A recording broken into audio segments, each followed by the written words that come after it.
Cameron Hogwood. Interviews. Comment. Cameron Norrie. Britain's #1 deserving of Wimbledon success amid sensational rise.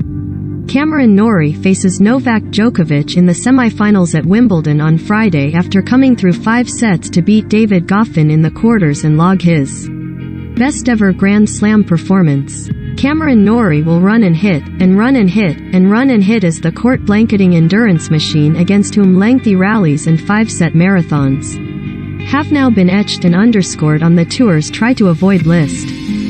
Stir in some added juice to a refined and weaponized forehand and you are left with one of the circuit's most improved players across the last year and a half, culminating in a career landmark as just the 4th British man in the Open era to reach the Wimbledon semi-finals. Sponsored link. If you'd rule Thailand, this game simulates geopolitical conflicts. Conflict of Nations. Recommended by Norrie overcame an early stumble on Tuesday to outwork and outstroke his way to a 3-6-7, 5-2, 6-6, 3-7-5 victory over David Goffin and Pencil in a Final Four showdown with Novak Djokovic, who had fought back from 2 sets down to defeat Jannik Sinner earlier in the day.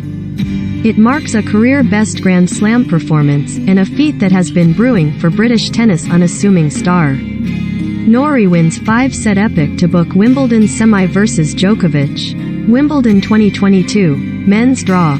Twitter. Due to your consent preferences, you're not able to view this. Privacy options. Norrie has been cycling to and from the championships, such as the relatively short distance between his house and the All England Club, citing the extra warm UPIT offers and the added bonus of skipping the traffic. In graciously declining the comfort of pre-arranged transport, he welcomes the normality and the independence he had sought and blossomed within while coming through the U.S. college system as a student athlete. The normality that has worked for him. He is low-key and delicately spoken, but that is his thing now, not to mention why he is so easy to root for. Though on this occasion center court applauded a different and understandably emotional Norrie as victory over Goffin reminded him of the journey to get just all the hard work and the sacrifices and everything just kind of all hit me at once, said Norrie.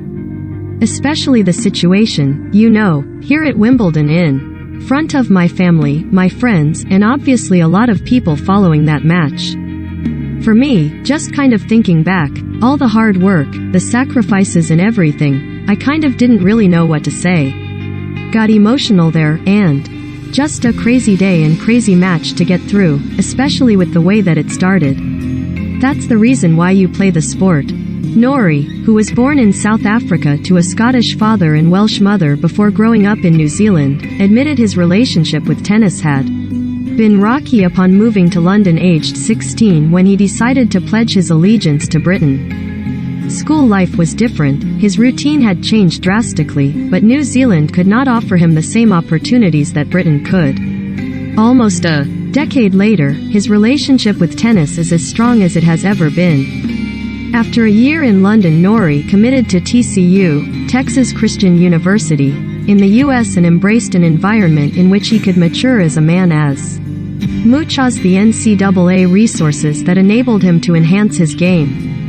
By the time he elected to turn professional in 2018, Norrie was the leading college player in the nation, with his success and popularity amplified over the past fortnight by an outburst of support from TCU Horned Frogs on social media. Norrie cracked the top 100 in his first year as a pro and eased his way into recognition with a Wimbledon debut ending in a first-round loss to Joe Wilfred Songa, a maiden challenger title and a place in the second round of the US Open, lifting the curtain on an unorthodox forehand wind-up, perhaps reflecting the back liftoff a talented cricket player growing up. A highlight in 2018 saw him overturn a 2-set deficit to beat world number 23 Roberto Bautista Agut on his Davis Cup debut, before reaching his first ATP final at the Auckland Open and breaking into the top 50 the following year. Twitter. Due to your consent preferences, you're not able to view this.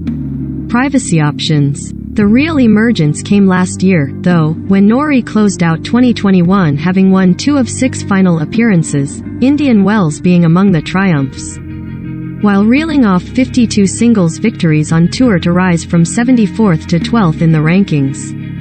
Norrie translated that form into 2022 by defeating Riley Opelka in the final of the Delray Beach Open to clinch his third career singles title, before reaching the final in Acapulco where he lost to Rafael Nadal, having beaten Stefanos Tsitsipas. He then broke into the top 10 after making it to the fourth round of the Miami Open, and followed up by claiming a fourth title in Lyon thanks to a straight sets win over Francisco Cerundolo. For a period between 2018 and 2020, observers questioned where Norrie's greatest strength lied. The forehand had potential, the backhand struggled to enamor, his court and rally IQ was promising, his net game was steady enough, and his coverage was faultless. The offering today is a polished, self-assured package capable of troubling most, and a work ethic to rival the best. On Friday he faces one of the best, if not the very best. Twitter. Due to your consent preferences, you're not able to view this. Privacy options. I think it's obviously one of the toughest tasks in tennis, Norrie said of Djokovic. I'd say grass is his favorite surface and his record is unbelievable. Here at Wimbledon, it's going to be tough. Looking forward to taking it to him and seeing the level he brings. I didn't really watch too much from him today, but he's obviously feeling pretty good. After coming back from 2 sets to love. Yeah, it's going to be a tricky one. An inviting Wimbledon draw was a test in itself of Norrie's ignorance to complacency. Awaiting him in the semi-finals is a slightly contrasting challenge to Plath match, not the occasion and not the reputation, against a player in Djokovic who lures opponents into believing they must do more. The other men's semifinal will be decided on Wednesday as the USA's Taylor Fritz takes on second seed Rafael Nadal, while Nick Kyrgios faces Christian. In the women's draw, Simona Halep meets Amanda Anisimova and Ayla Tomljanovic faces Elena Rybakina in the quarterfinals, with third seed Ons Jabeur and Tatiana Maria set to contest the other semifinal.